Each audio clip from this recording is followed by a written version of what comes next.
My name is Dominique Bartko, and this is my persuasive speech. Take a moment and close your eyes. Imagine that you have just been taken away from your family, your friends, and everything that you've come to know on your years that you've been on this earth. You're locked in a cell, and there's people around you in the same situation, angry, confused, and scared. What did you do to get here? When will you eat next? Will you be able to see the outside world? Why is the area that you're in so small? You may believe that this imagery is too far-fetched, but I do not. This is exactly how animals that experience cruelty or animals that are at a shelter feel, almost on a regular basis. Animals that were just dropped off because they weren't able to be taken care of, or animals that were found as strays living out on the streets. Animals in factory farms are crammed into pens by the thousands and unable to move. They're slaughtered while still alive.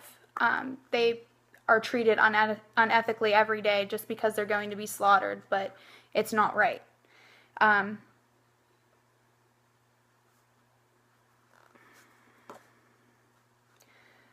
lot of animals that enter the shelters are mostly dogs and cats. They're beaten, neglected, starved, ignored. All aspects point to the fact that thousands of people should not even own a pet or have the responsibility to take care of one. From 2 years of volunteering at an animal shelter and 15 years of being passionate about animals, I have seen, learned, and felt a lot. I personally wanted to take each and every dog that I walked at the shelter home with me and tried hard to find cats and dogs loving homes. Unfortunately, many people do not share the same empathy for animals as I do, and this is something that I want to change.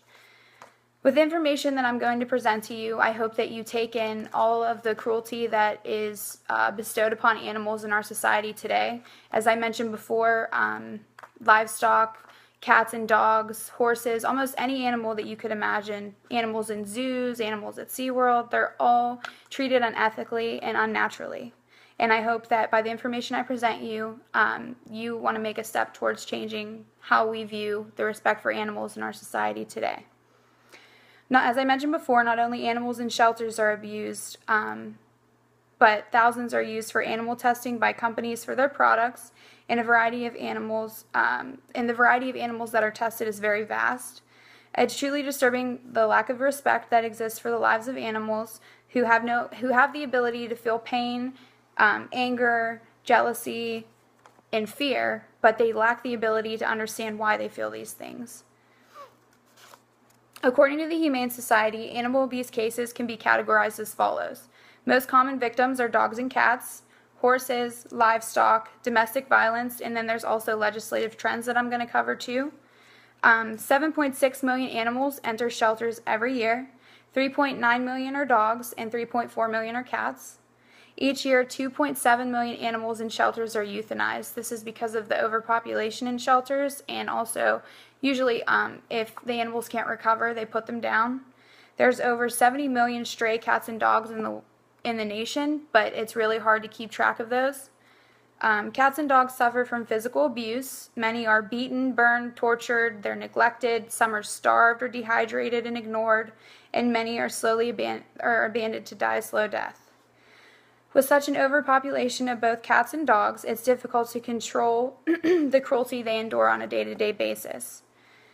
Of the many cases that are reported, there are thousands that go unnoticed. So information I'm going to give to you later on in the speech, it's going to give you 10 ways to prevent animal cruelty and report it.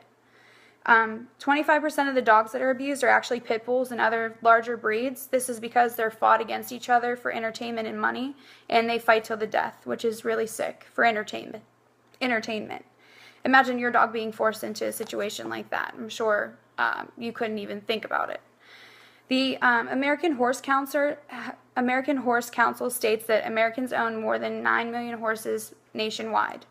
Backyard breeding is actually what triggered the rise of horses, and a lot of the horses are neglected and abused and used for races. They're malnourished, forced to race injured, and also involved in what is called soring.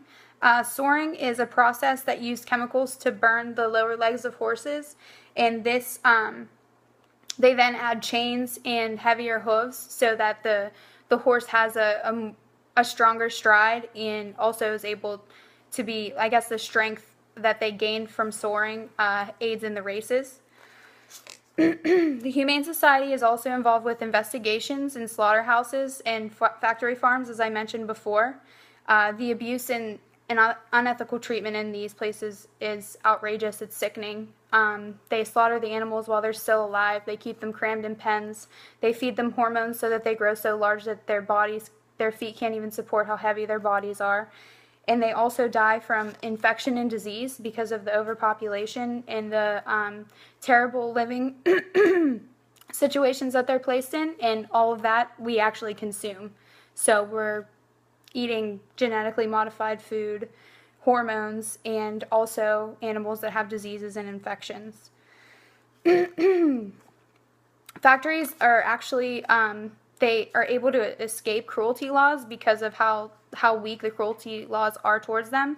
So there are also a lot of ways to help aid in the fight against this. Many organizations like ASPCA or the Humane Society have petitions to sign. They also have groups that you can join, processes to become vegan and not eat meat. It's really amazing all the things that they're attempting to do. A lot of states take it really seriously, the animal cruelty. 50 states have felony provisions for first-time offenders. And actually, before 1996, only 4 states had those laws, so they take it pretty seriously. Thanks to many organizations, like I said, fighting against animal cruelty, a light has been shed on the matter, and that's exactly what I'm hoping to do today. The organizations, they use their websites, and I actually found the 10 ways to prevent animal cruelty on the ASPCA's website. The first step is to know who to call and report animal abuse to. Police departments, animal control, the municipal agency. You can get to know and look for animals in your neighborhood, look out for them, see how they're being treated. Just kind of keep an eye open for anything that is not natural or anything that could cause cruelty. You can make the call. A lot of people avoid and ignore making the report because they're unsure or they don't know how to go about it. Even if you're questioning it, do it, because chances are the animal in the household is being abused. Provide as much information as possible too. Like if you think that somebody is abusing their domestic pets, just make sure you see what their daily life is like, see how they're treating the animals, if they're being left outside without food and water, or any information will help local authorities. Contact your local law enforcement right away, of course. That's the 5th step. Number 6, fight for the passage of stronger animal cruelty laws. Now this goes along with cats and dogs, livestock, anything really that is involved with animal cruelty. This would help so much if more people actually made a difference and wanted to change. If you set a good example for others, I mean, a lot of the times that's not the case, but if you treat your pets with respect and you show others that that's how they should be treated, maybe they'll follow along as well. You should also talk to your children about how the lives of animals and the respect for them is very important, just so that it's instilled in them at such a young age. If you support your local animal shelter, just as I did, volunteer your time, donate blankets, donate food, toys, money, whatever you can, and it really helps. It may be small, but it's still helping. And the final step is start a neighborhood watch program. I know a lot of people wouldn't be fans of that, but honestly it would really help when it comes to animal cruelty cases, so that animals are going to be able to be surrendered and taken to shelters where loving people are going to adopt them. In conclusion, I hope that I have been able to persuade you in some ways to make a difference when it comes to animal cruelty. A lot of people don't realize how extensive it really is and how brutal the lives of animals can be. A lot of people aren't empathetic towards that. If you go online and look at the ASPCA's websites or the Humane Society's websites, you'll be able to see firsthand what some of these animals go through, and that's exactly what I wanted to do with persuading you today. Thank you.